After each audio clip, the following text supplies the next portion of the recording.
Hey everyone! So one of the number one questions I'm always asked is, how do I take my painting from grayscale to color? Well, today I want to show you what I do when I take my own paintings to color. So let's not mince any words, let's hop right into it. Alright, welcome on in. So basically what we have right here is a black and white sketch that I prepared for this demo. I actually ended up doing a portrait of our FC leader in Final Fantasy XIV of her character, a game that I am super fond of. And so I did a little portrait of her character. Okay, so basically I figured out a lot of my values, what the piece is gonna look like in the black and white, and then I'm ready to start coloring. So one of the first things that I do, and this is a totally optional step, and this is something I do with a lot of my paintings recently, is I create a new layer and I go to lighten. And I use it to just kind of brush over this kind of like little darkish red. You might have seen this in some of my other demos before. And it's really just getting rid of some of the gray and the black in the piece.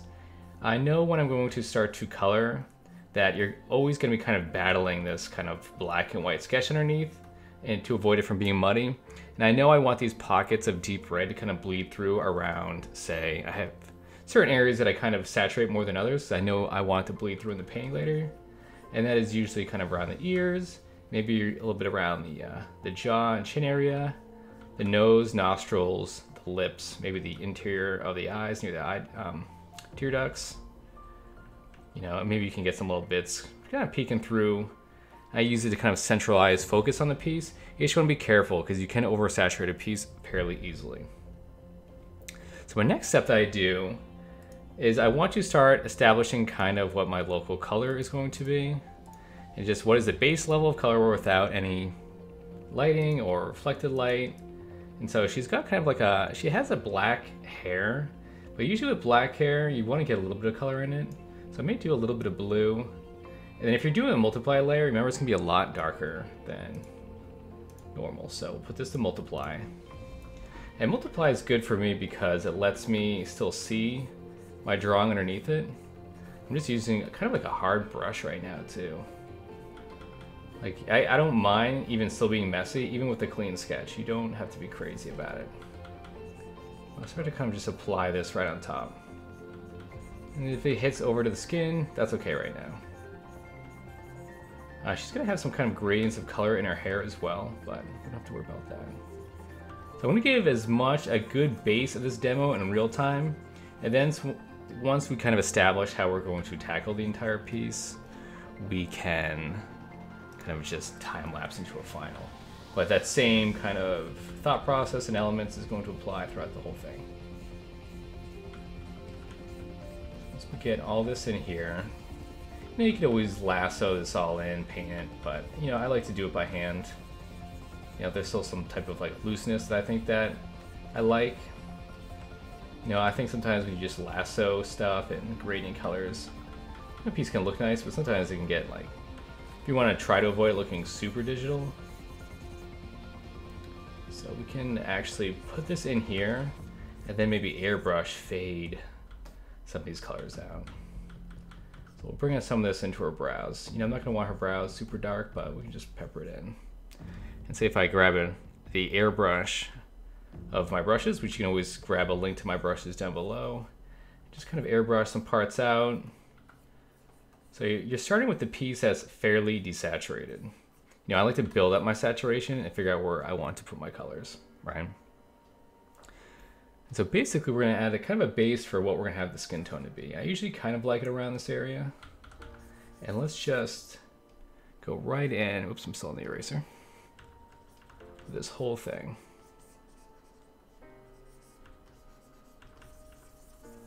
And then we'll start bringing the highlights and everything right back out of it. You know, you could even use this as maybe a skin tutorial as well. Since really the only colors we're really applying this, since she has dark hair, is going to be like a lot of these skin tones and the hair highlights and stuff like that. But I figured it was simple enough to use for a demo as well.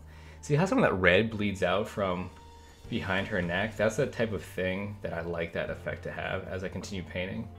And it's going to carry out and be visible through most of the entire process. And then I think she has a little bit of color in her jacket as well. with some gold trim, but we can always add that gold and trim stuff later.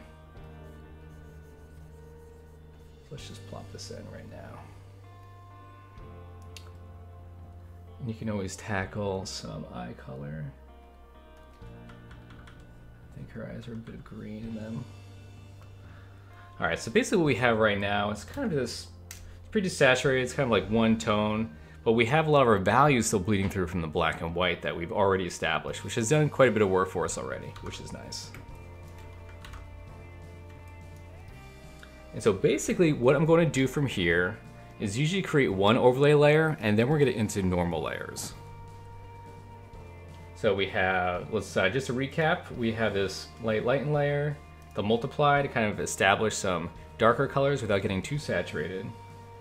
And then I might add a overlay layer right here. And let's just grab an airbrush because we're just gonna kind of throw in a bit of color on top. And so I want a little bit more reds poking through the face.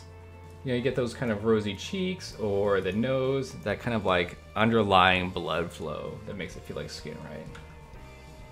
I'm just gonna kind of brush it real light. You can go way too crazy with this, so with the overlay layer, so you always have to be careful. I'm just gonna kind of drop it around maybe some of the edges of the piece, right down here. You know, you wanna make sure that it's not too gray around her chin area. She's gonna start looking like she's got a 5 o'clock shadow or something. You know, we can add like a little bit more red right into this area, into the ears. And then a little bit up here. So getting a little bit more vibrant, right? It's feeling a little bit more like skin. And you don't want to go too crazy because like I said, you can get too saturated too fast. The same thing up here. I'm on the same overlay layer. Maybe we'll just add like a little bit of this light blue up here. Kind of bring some of this out. But her hair actually, these front parts actually gradient into a red. Just got like a red ombre with her character's haircut. I can do it right on this layer. Just like this, and maybe we'll bring this down here also becomes that type of red. And I think she has some more down here, which is very cool.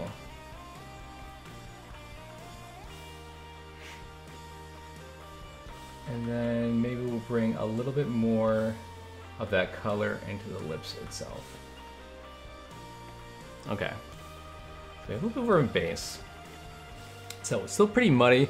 This is definitely a phase I consider like this weird mud phase.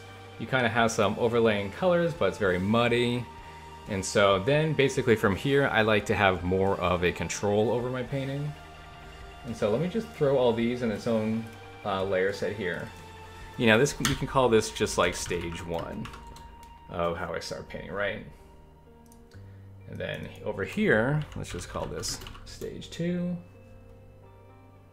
And this is when I'm going to dive in on just a normal layer and just start painting. You know, it's cleanup, it's a lot of other stuff. We can go back into multiply layers later if we want, and vice versa. Okay, so we're in just normal layers. And say, let's say I have the airbrush right here. And I want to figure out some more kind of color and highlight on her skin. Instead of just this kind of like orange and red, maybe let's start getting a little bit more yellow. I'll kind of just usually figure out kind of where my direction of color is going to be right in here. And then I could grab some more kind of yellow light one right there. And maybe we just kind of brush a little bit right on top. We can get a little bit of cheekbones, and it's hard to establish what's going to be this color down here. You be careful with the airbrush. It can get too soft and look too digital if you kind of go airbrush crazy. But right now it's okay. We can also establish what this kind of color coming from the side is going to be. We want to change it up a little bit. So this is, I do go a little layer crazy right here. Like I'll create a new layer because I'm not using that brush anymore. You don't have to. I end up flattening most of my layers anyway at the end, so a lot of people see me use a lot of layers, and you don't really need to. I don't use anything special with my layers. I just have a bad habit of creating layers like crazy. So basically what I say about having control is that I'm on a normal layer right here, and I want the colors to react exactly how I paint them. I don't want some weird things happening with layer effects or stuff like that. If something doesn't look right, I want to go in with my hand and be able to fix it exactly how I want to fix it. I see that with a lot of people's art where I think some of their artwork can get away from them. And they're like, well, I'm having these problems in this area, it doesn't look right. Well, if it doesn't look right, then just go back in there and try to fix it by hand as best as possible. Then you can start color picking too if I want to add like a little bit of red underneath where the where it's hitting the skin right here. And I can also go in and actually, so let's darken up these nostrils. I'm really going around and cleaning up a lot of stuff by myself. And so this is another example. Okay, so a lot of coloring in is identifying issues, right? And some of the pencil that's left behind underneath it.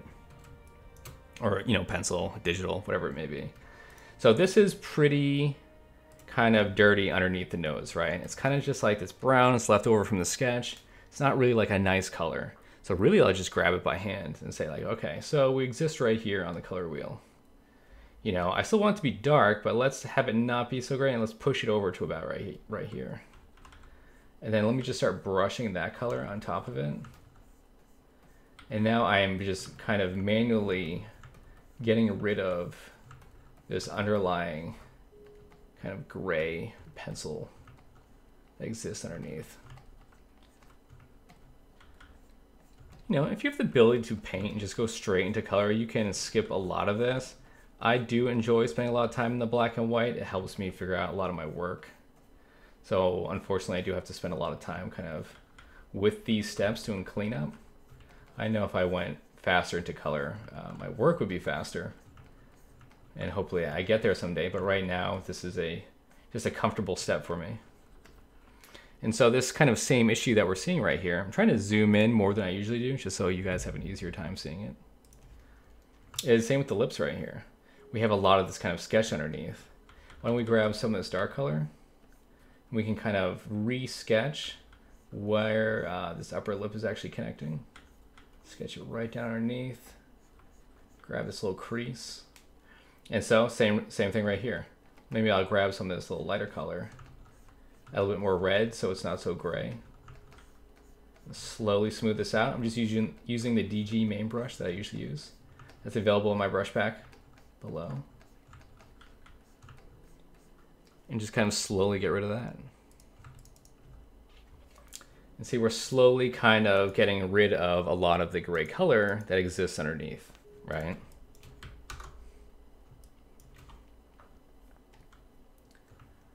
Same thing up here. Even this sketch wasn't really finished with her eyebrows. We can go back in. Kind of with this kind of brown. Kind of recut in, reestablish this. You know, I color pick a lot around. I like these kind of faint lines in the eyebrow. I have very specific shapes that I like with eyebrows lately.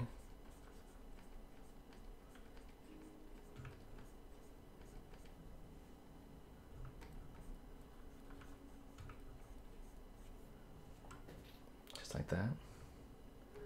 And same thing, you can see a lot of the sketch underneath. Just kind of manually select color right next to it, kind of brush right over it. Maybe kind of blend those shadows back in. And this is like a really, you know, relaxing part of the painting for me. So much has been established. It's really just trying to render it out, right? Same thing with the underneath the eyebrows, right? A little gray, you know, so we exist right here in the wheel. You know, let's push over a little bit, get a little bit more color in here. And I'm gonna take the brush and kind of almost match the size of the shape. Get that color in. You know, and you're not married to any mark that you make. Say if like, oh, I don't like that color very much, or it starts to look weird, you know, erase it, blend it back out, try a different one. You know, see what works for the painting that you're working on. It's going to help a ton. You know, we're starting to get some nice, more of the yellow highlights right here. Let's bring a little bit underneath this lip. I like to kind of bring that out and then have it kind of go down into this lip area. Same here, let's kind of erase through all this. A little red over there.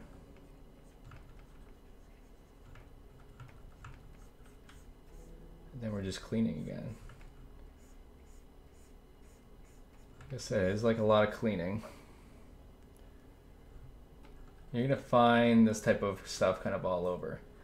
But ultimately, if you just kind of keep your head down and go through it, it doesn't take too long. You just I just feel like you've established so much in the black and white already.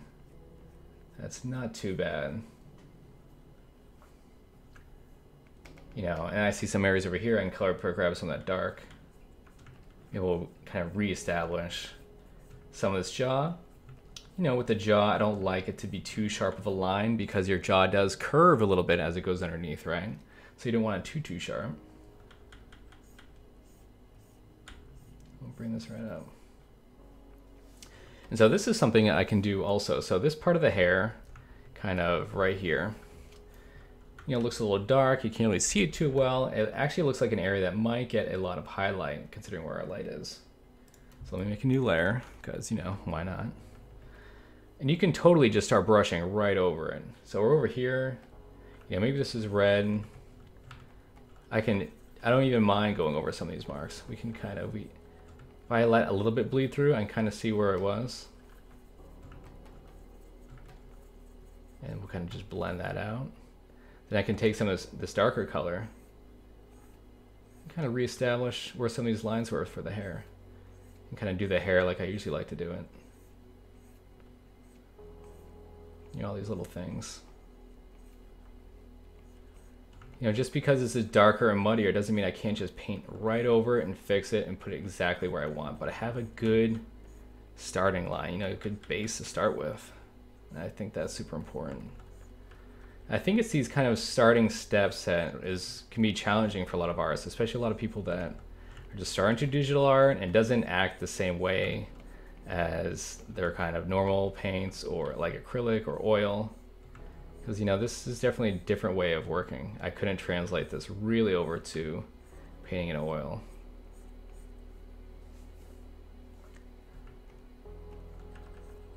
And so right here, I want to see the back of the hair. Let me just grab some of this highlight and just kind of paint it right in. I want to make this shape exactly how I want it. I want to have full control and make sure the shape feels right and bring that in, carve it back out. So same thing with the ears. Like we said before, this color right here is pretty terrible. It kind of exists in this gray land from the sketch underneath, right? And you're always kind of fighting it. You know I like it be pretty pink in the ears. So let's just go in, grab a little bit light of a color and just like slightly brush it right on. You know, it can be a little messy. You can cover up some of the sketch. You got that nice pink in there. And then maybe we'll kind of just like slowly brush in these shapes. There you go.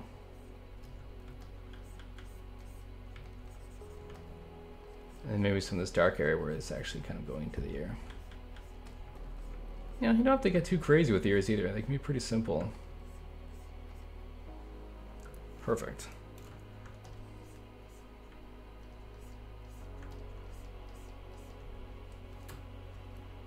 Kind of looks like she's got like elf ears and she does not. She's not supposed to. I'll make sure it looks like it's top part's kind of just covered by this hair that's kind of coming down, which I thought was kind of cool, but I want to make sure it reads pretty well. Okay, let's finish up some of these darks in the glasses. We can actually figure out the form and some subtle highlights on the glasses after. And if you noticed before, I colored that kind of flesh color over the eyes. Usually the eyes are a lot darker than you think they are too.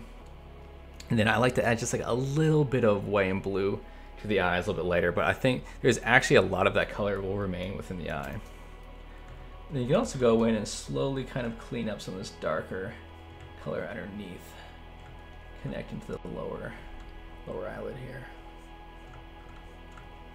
You know, I still like a little bit of a shadow because the eyeball's still hanging out in there, and you should have one. It might be too far down in this guy. You know, because really your eyelashes are kind of underneath this crease right here. Take windows.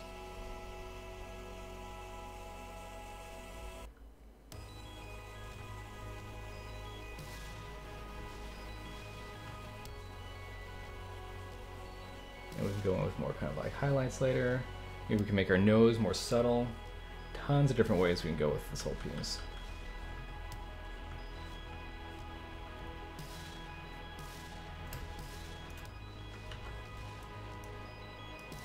And so what I was talking about with the eyes before, let's make a new layer, of course.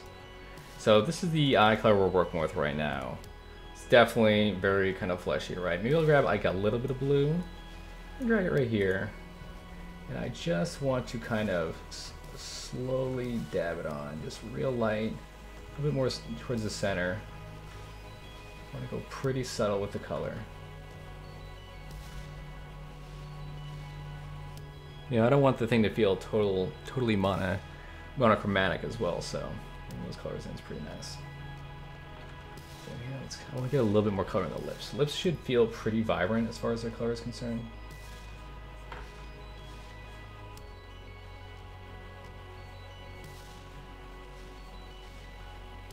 A little more actual kind of red.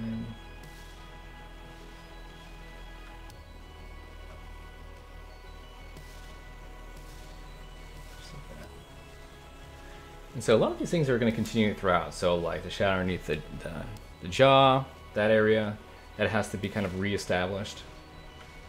You know, we can go back in. I want to figure out some, you know, kind of more stuff for these brows. And we can kind of tackle the lighting itself.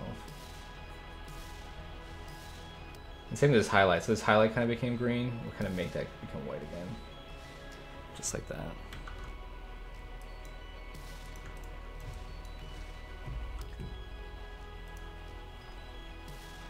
And so, I guess same thing, looking down at the bottom of this jaw, I like it to be a little bit more red down here, instead of that gray. I'll just grab a little bit and kind of just brush it all the way through. And we're just cleaning it up, smoothing it out. You know, this is the best time just to pop on some music or a good movie. You're really just kind of making it as pretty as you can. So here's the bottom of the hair.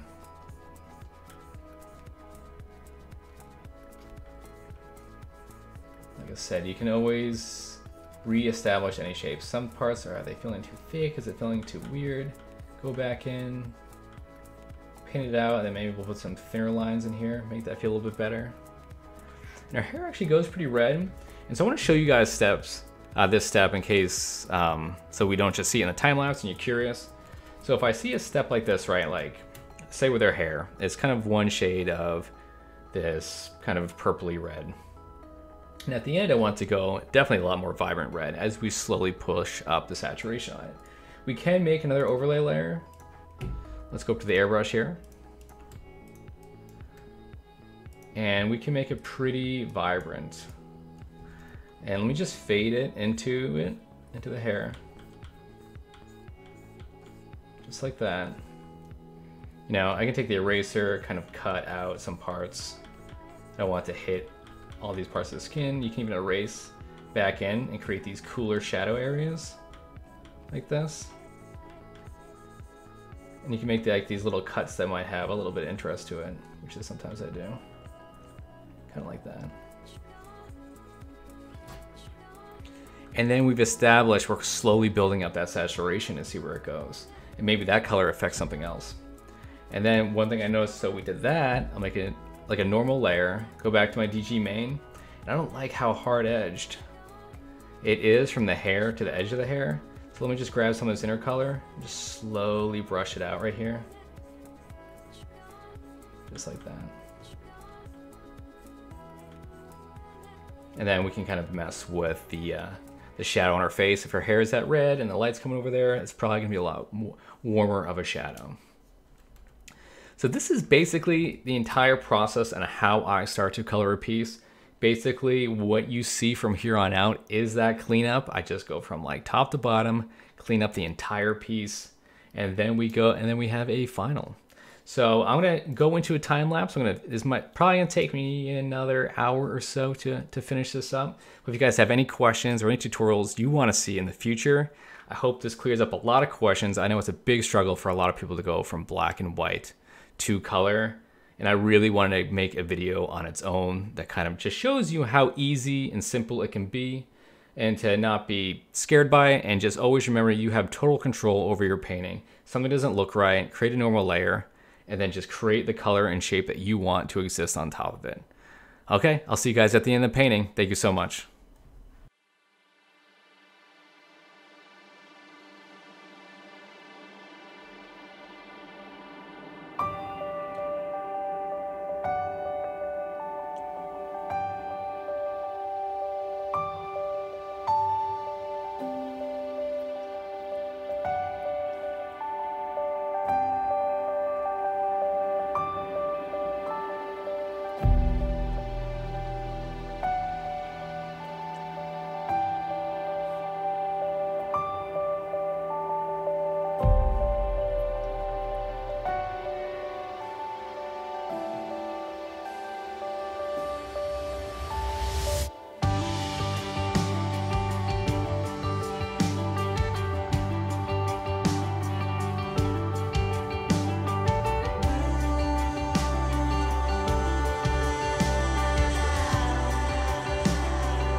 All right, I hope you enjoyed that walkthrough of going grayscale to color.